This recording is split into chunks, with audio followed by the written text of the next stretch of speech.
मित्रांनो, मी तुमच्याचे पुन्हा एकदा सहर्ष स्वागत. पोषक आपण ऑर्गॅनिक पराठी घेतो. मागच्या वेळेस व्हिडिओ टाकला ऑर्गॅनिक पराठीचा आहे, म्हणजे 75% ऑर्गॅनिक आहे. बाकीचे 15-25% ते आपण रासायनिक करतो. कारण की एकदम ऑर्गॅनिक पण येता येत नाही. रासायनिकवर ऑर्गॅनिकवर हळूहळू प्रमाण कमी करत जावं लागते. आपण ऑर्गॅनिक पूर्ण पराठीचे आंतरपीकसुद्धा आहे. सर्वात हे तुम्हाला व्हिडिओमध्ये ह्याचे दाखवलेलं फक्त ऑर्गॅनिक पराठी पूर्ण विदाउट 5% ऑर्गॅनिक आहे. बाकीची 25% केमिकल आहे. बघा अशा प्रकारे वाढांना किड्या ना काही बघू शकता. पाती पाहू शकता किती आहे. ब्रांचिंग पाहू शकता. हे बघा घेर केले एकसारखे साईज आहे. आणि तुम्ही सर्व पराठी एक हाईट नाही. जी लेट लावलेली आहे तेच पराठी फक्त लहान आहे. बाकी पराठी पूर्ण एकसारख्या साईज नाही पाहू शकता. कमरे एवढ्या पराठ्या सर्व कमरे एवढ्या पाहू शकता. पूर्ण एकसारखी साईजच्या पण आंतरपीकसुद्धा इथे पाहू शकता. पपई लावलेला आहे. पपईनंतर परत शेवगा लावलेला आंतरपीक म्हणून. पपई आपली काही 12 महिने पपई राहणार नाही. एक सीझन पपई घेऊ, पपई बंद होईल. मग आपण शेवगा लावल्यानंतर पपईच्याच बाजू शेवग्याचं आंतरपीक घेतलेलं आहे. शेवगाही काही वर्ष ठेवायचं जोपर्यंत आपलं हे फणसाचे जे आहेत फणस येईपर्यंत आपण शेवगा पिकू. फणस एक वेळचा मोठा झाला की आपण शेवगा काढून टाकून तोपर्यंत आपण शेवग्याचं उत्पन्न येते. पहिले आपलं पपईचं उत्पन्न चालू झालेलं आहे, चालू होईल असं काही दिवसात. मग शेवगा झाल्यानंतर फणस येते. आणि फणस येईपर्यंत आपलं उत्पन्न येत राहिलं पाहिजे म्हणून आपण शेवगा लागवड केली आहे. हे बघते शेवगा. आता हे आधी पराठी हे बघू शकता. पराठीमुळे डाळ झाकल्या गेलेल्या शेवगा. तरी ह्या 15-20 दिवसात आपला उंच होईल. शेवगा पण लागवड किंवा फणस तुम्हाला हे बघ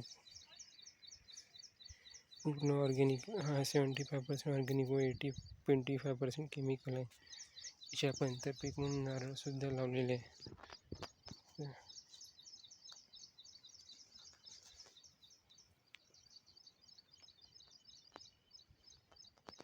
अशा प्रकारे हे बघू शकता. शेवगा बघा काय छान प्रकारे ब्रांचिंग केलं. टिश्यू कल्चर रोपं जेवण तशात आपण रोपत आणून लावलेले आहेत. हे बघा टिश्यू कल्चर नारळ. नारळाची सुद्धा आपण लागवड केलेली आहे. परत शेवगा आहे, परत पराठी आहे, परत फणस आहे. फणस आपण 15 फुटा फणसाची लागवड केलेली आहे. मग 2 झाडं घेतल्यानंतर 15 फूट त्याच्यामध्येच आपण शेवगा लावलेला आहे 5-5 फुटावर. म्हणजे मधातलं अंतर सोडलेलं आहे. शेवगाचे अंतर आहे 5 बघू शकता. पूर्ण पराठी आहे.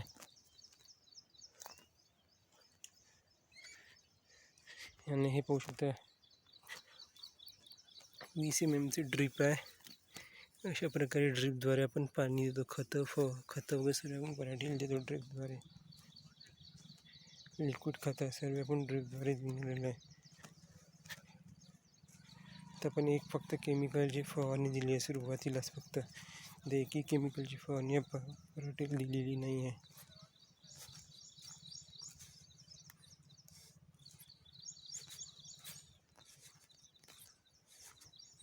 असं आपण हा सेंटर काढलेला आहे. ज्यातून आपण खतं देतो सर्व. हे मेन लाईन गेलेली इथून. तर इकडंसुद्धा पपई आहे, इकडंसुद्धा पराठी आहे. काही लहान आणि लेट लागवड आहे म्हणून हे बघू शकता. फणसाची वाळ.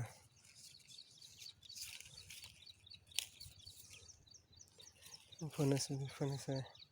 लिंबूसुद्धा आपण काही भागात लिंबाची सुद्धा लागवड केलेली आहे. एवढं काही बघू शकता. हे लिंबू आहे. आपण लिंबाची छाटणी झालेली आहे. 2 छाटण्या करून घेतलेल्या आहे. जवळजवळ कमरेच्या वर लिंबाचे झाड झालेले आहेत. अजून नवीन पण लागवड केलेली आहे लिंबाची. ते सुद्धा तुम्हाला या व्हिडिओमध्ये दाखवतो.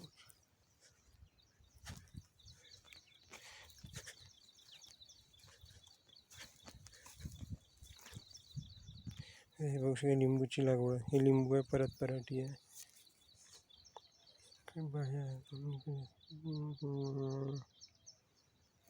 बघू शकता पराठी.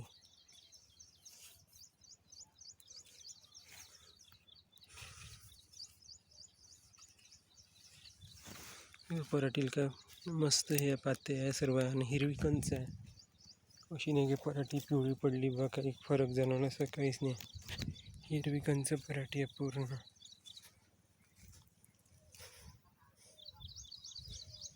हिरवी कंच पराठी लहान मोठे झाड आहेत. कारण काही बियाणा पण उगवत नाही पराठी तर आपण डबल डोबतो. काही पक्षी प्राणी खातात. हे बघू शकतो हे लिंबाचं झाड. विदाऊट हे सर्व केमिकल आहे. फळ पिकं जेवढी राहते विदाऊट केमिकलचे. फक्त पराठीला पण खतं देतो केमिकलची. खतं फवारे थोडेफार केमिकल वापरून नाही तर फळ पिकाला कोणचे त्याला पण केमिकल देत नाही. लिंबू विदाऊट केमिकलचं आहे. हे फणस बघू शकता फणसाचं हे विदाऊट केमिकल आहे. पपई विदाऊट केमिकल आहे. शेवगा विदाऊट केमिकल आहे. अशा प्रकारे आपला ऑर्गॅनिक पराठीचा 75% ऑर्गॅनिक आणि 25% केमिकल असा आपला पराठीचा प्लॉट आहे.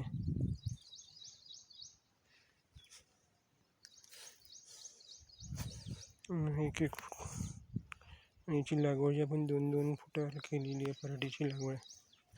कोणी मध्ये 1 फूट आपण 2-2 फुटात ठेवलेलं आहे. एक होल सोडून दुसरे होल आपण लावलेलं आहे. म्हणजे मधातलं 1 फूट वाढलं तिकडून परत 1 फूट. हे बघू शकता अशा प्रकारे ब्रँचिंग. हे पूर्ण दोन्ही एकसारख्या साईज आहे पराठीच्या. दोन्ही एकसारख्या साईजची पराठी आहे. इकडे सुद्धा तशीच आहे. खालपासून ब्रँचिंग सर्व फुटवे काढायला सुरुवात केलेली आहे. हे पाहू शकता.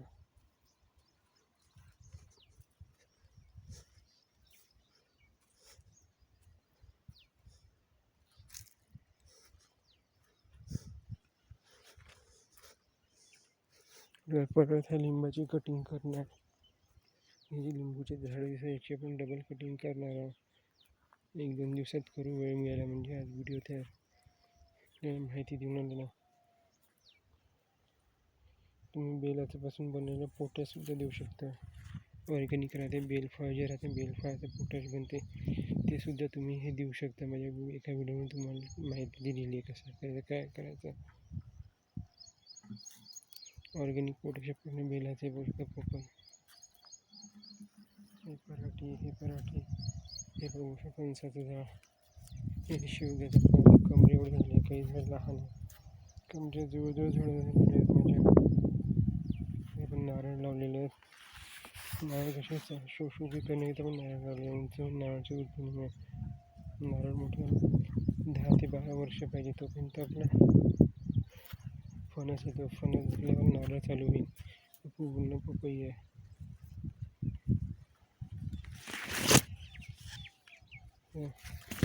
हे नारळाचं झाड परत लावलेलं पण.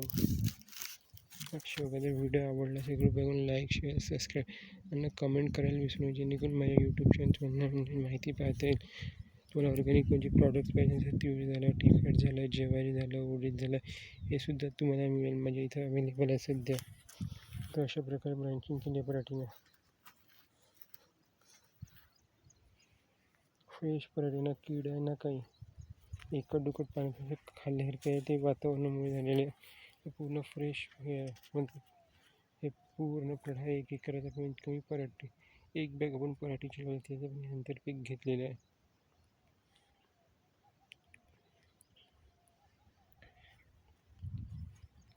अशा प्रकारे वाढ झालेली आहे पिकाची पूर्ण. बरेच अर्ध्याच्या वर प्लॉट एकसारख्या साईजचा आहे. एका हाईटचा आहे.